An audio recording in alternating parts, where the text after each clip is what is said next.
Hello, Pickle Peeps. Thank you for joining me for another episode of entering something into our reading journal. Today we are going to be talking about We Are Voulhire. Voulhire. I don't know how to say it exactly, but it's one of the two. I keep thinking it's hair, even though there's not an A there, so Voulhire. But I hope you guys are having an amazing day, night, afternoon, whatever it is where you are. Thank you so much for hanging out. We are getting there. We're adding a lot more to our reading journal, and it's pretty great. So we are...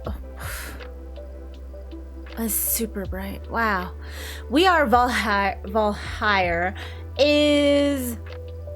it was written by Matthew Tiz, and it was published in 2018. It is a series of the Voulhire expanded, a total of 9 novels, and there's 7 released right now. The synopsis says, a humble immigrant, a refugee from a war-torn land, has inherited property in the rich and powerful land of Voulhire.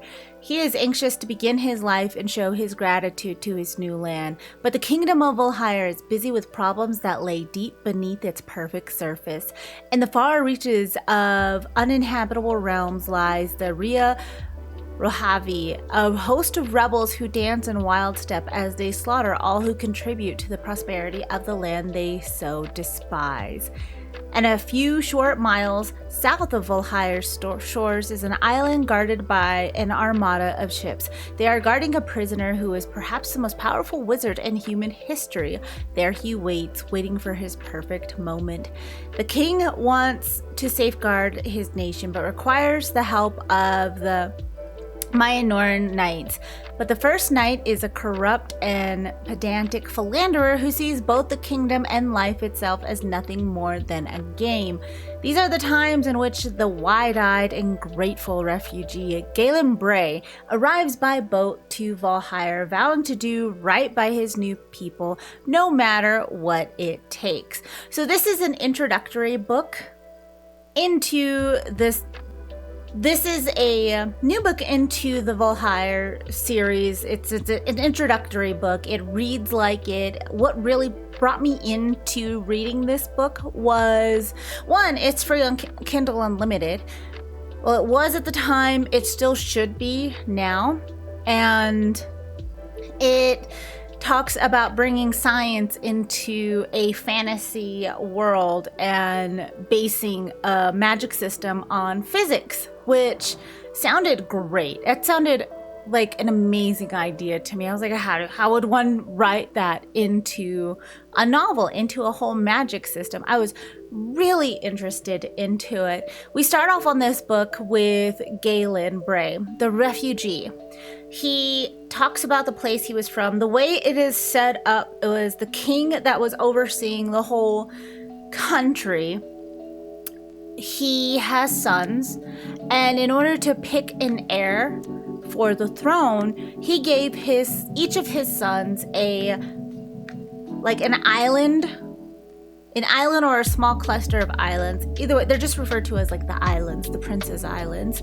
And each of the sons controls a little piece of these islands, and it's like a giant game in Monopoly. Whoever can collect all of the islands and beat their brothers wins, and they get to be the heir to the throne. So these islands are war-torn. They're in extreme poverty. They are, all of the resources and output is towards this giant war. The people are unhappy. They are starving. They're in like this slave-like state to these princes, trying to produce enough weapons, enough people, enough resources to fund this war. And it's been going on for years and years and years. Like Galen, I believe in the book, says that he remembers when it wasn't like that, but that was when he was like a really young child. So that's the kind of place he's from. And nobody can leave these islands. Like that's one of the things. It is very rare for somebody to leave these islands. However, Galen is able to leave because he received a blacksmith in a will from a distant relative. So through some legal paperwork and stuff, he's able to leave the islands. He is super excited to be out of that place. He's like, I don't know how to do the thing with a blacksmith. I don't know how to be a blacksmith, but I'll learn. And so he's super excited, very happy about that. And then we switch to another POV where there's a wizard at the very beginning of the book. That's right, Galen was after that. At the very beginning of the book, there was this whole battle. This whole castle was slaughtered, and this person was captured. And the person was a very powerful wizard. And he's captured, and then that's about all we hear from that book, or part of the story. Later on in the book, we learn that he was captured and everybody was told that he was killed in this battle. But he was captured and placed on a large tower in the middle of an island off of the coast, which is guarded by the king's navy. And it's actually right off the area where he used to rule and live, which I thought was odd. I'm like, why would you put him right there? But whatever. And then we switch to another POV, which shows the king and one of his princes. Yeah, like one of his sons, and the son is kind of like, all right, I'm trying to deal with all the politics, learn about it. The king's just like, I'm so tired. And I'm so freaked out and worried about all of these things. And then it just keeps switching. There's a ton of characters we're interested or introduced to. And each one of them is presented in a way that tells us that there's going to be so much. They're going to have pretty much their own books, their own story, their own plot device. So none of the characters actually stand out. Like, I'm struggling to think fully of it. It took me a long time to finish this book. A really long time, just because it was hard for me to get into the book. I was interested in the world, but there was too many characters that were each given the same amount of time and interest, so none of them really stood out. I mean, there was a family that was given the castle that the wizard was in, and they're trying to make this whole area into a better place.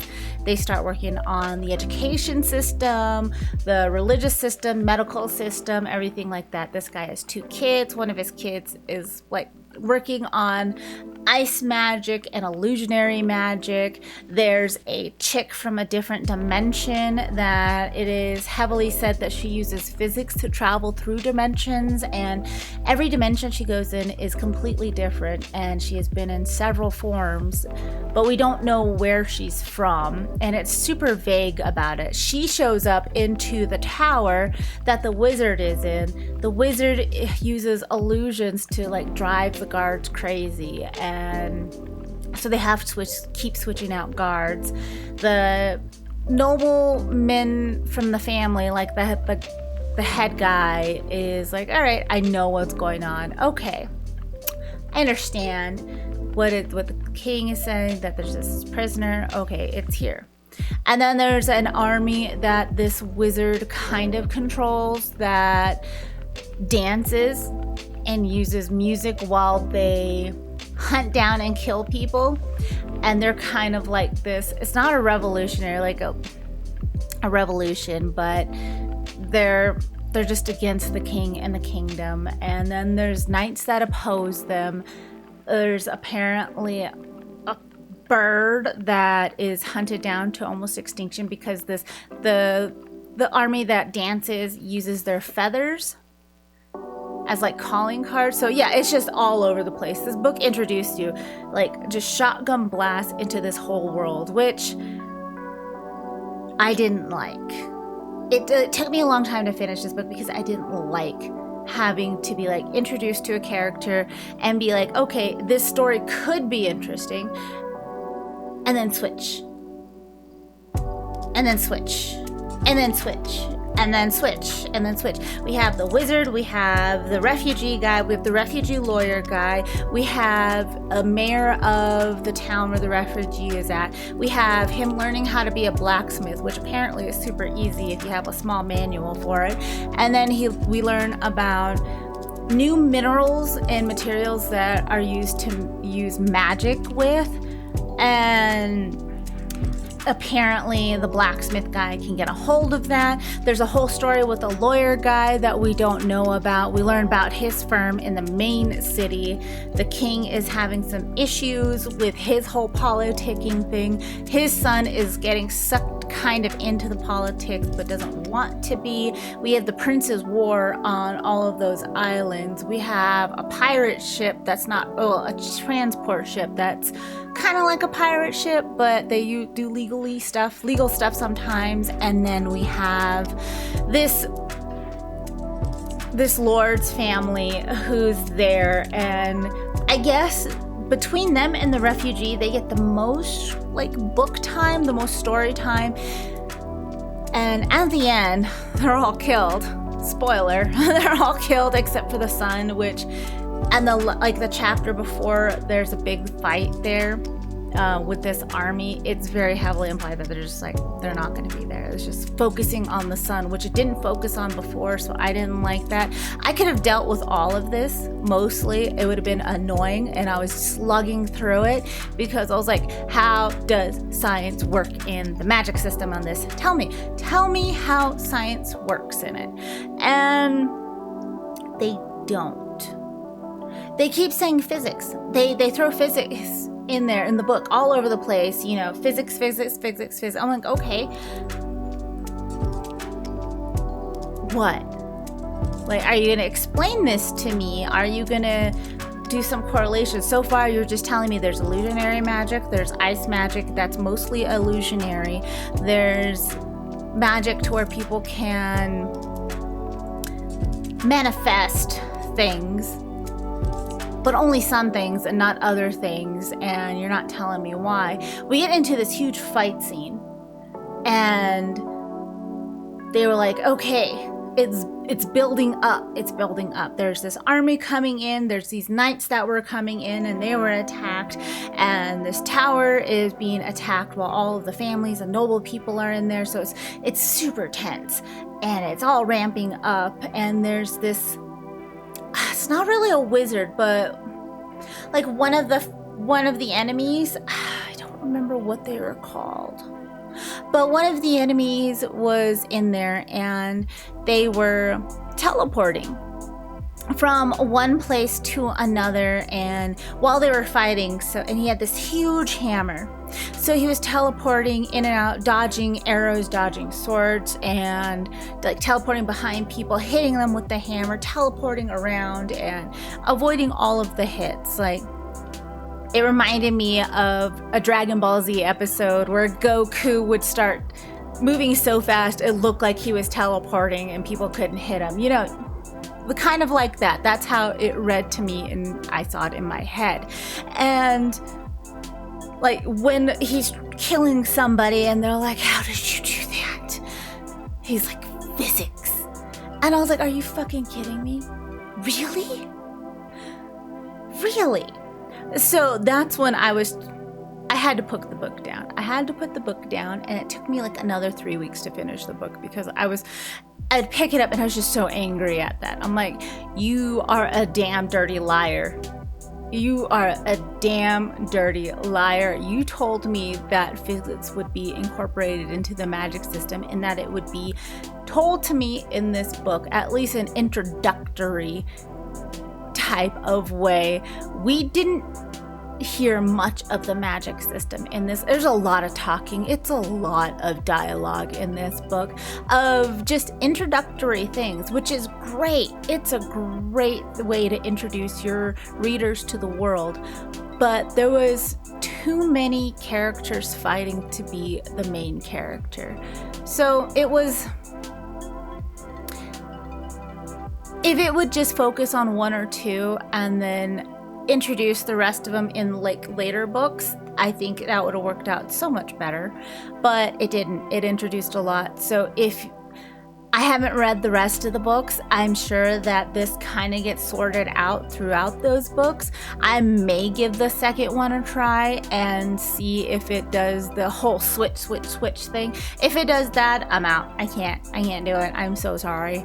But the world was interesting. I was really pissed off on how they were just like, I'm a teleporting, and how'd you do that? And physics. So sad stories. And like that was it. Like I remember little bits and pieces of the story that kind of stick with me that could be interesting.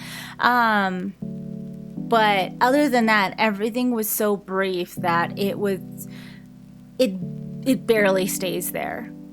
Like I can think of some things. I can think of the story if I sit down and be like, what did I read? What was this book? Like going through and reading my notes and stuff, I was like, okay, I remember that now. But if I didn't have notes, if I wasn't trying to remember any of it, if I was just trying to sit there and enjoy a book, I would have not finished this. I really would have not. But if you don't mind the POV switches and that whole physics thing does not bother you, then it is a very interesting fantasy book, and it's a very intriguing world, and it has its audience. Like there's 7 of these books, so obviously people are reading it, and maybe I'm just the one on the outside that was just like, I don't like it. But I gave it a 2 out of 5 stars. Like those were my biggest problems with this book and with this whole world as a whole. It's just like, I can't get into this world if I don't have any relationship with any of these characters. I don't care about any of these characters. All of these characters mean nothing to me. Like nothing. I don't know them well enough to care about them. I don't know what exactly the plot is. Like, it seems like a bunch of mini plots in this book that don't lead to an overarching plot, and that bugs me. Like, I don't like that. That's not something I vibe with. And again, the physics things, that just pissed me off so much. But 2 out of 5, it has its audience. If you guys read it, let me know if the series gets better. Let me know if the second book is way better than the first book, if it at least focuses on smaller amount of characters. If it does, then like I said, I might read the book and see if it gets better. Might give it a shot. There's a good chance I won't. There's a really good chance I won't. But hey, let me know. And that was it. We are Voulhire. Voulhire. Yep, I said it. There we go. We are Voulhire. Thank you guys so much for sitting through with me on this. We added another book into our reading journal. I appreciate you guys so much. I hope you guys have an amazing day, night, afternoon, whatever it is, where you are. Don't forget to like, subscribe, do all the things. I also stream on Twitch for video gaming stuff, and we started our new live stream weekly on YouTube. We started reading H.P. Lovecraft stories, and that's also in the video somewhere, so you guys can look at that for this past week. Hopefully we can continue with the story of the Dunwich Horror on, I think, next Thursday.